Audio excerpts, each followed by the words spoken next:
हमजा अपनी सोचों में मगन लाउंज में दाखिल हुआ जब उसकी नजर सामने वाले सोफे पर बैठे अपने हमउम्र लड़के पर पड़ी।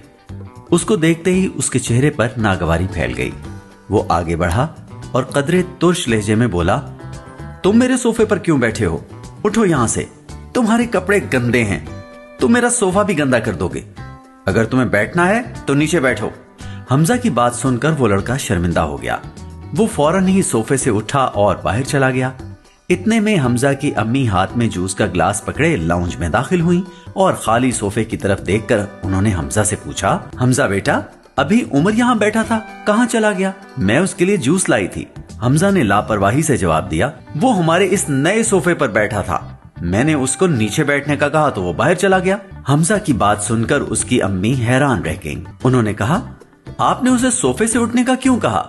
अगर आपको बैठना था तो उसके साथ बैठ जाते। हमजा ने जिताने वाले अंदाज में कहा, वो नौरीन आंटी का बेटा है अम्मी, और नौरीन आंटी हमारे घर में काम करती हैं, मैं उनके बेटे के साथ क्यों बैठता भला? और आपने काम करने वाली आंटी के बेटे को नए सोफे पर बैठने की इजाजत क्यों दी? हमजा की अम्मी ने एक अफसोस भरी निगाह उस पर डाली और कहने लगी, अगर ऐसी बात है बेटा तो मैं भी स्कूल में काम करती हूँ, और ऐसे आप भी काम करने वाली के बेटे हुए तो आपको भी सोफे पर बैठने का कोई हक नहीं। हमजा कहने लगा, अम्मी आप स्कूल में काम नहीं करती, आप वहाँ टीचर हैं और मैं एक टीचर का बेटा हूँ, नौकरानी का नहीं।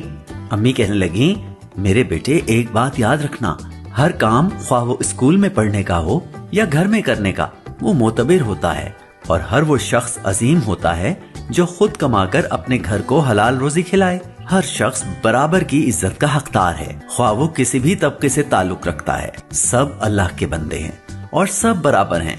बस किसी को अल्लाह ने दूसरों से ज्यादा नवाजा होता है ताकि जिसके पास ज्यादा हो वो कम वाले की मदद करे, और सब ऐसे मिलजुल कर एक दूसरे का ख्याल रखें। और कोई भी इंसान बड़ा या छोटा अपने स्टेटस से नहीं बल्कि किरदार से होता है, और बड़े किरदार वाला वो होता है जो किसी दूसरे को छोटा न समझे। अम्मी ने तहम्मुल से हमजा को समझाया तो उसे अपने किए पर शर्मिंदगी हुई।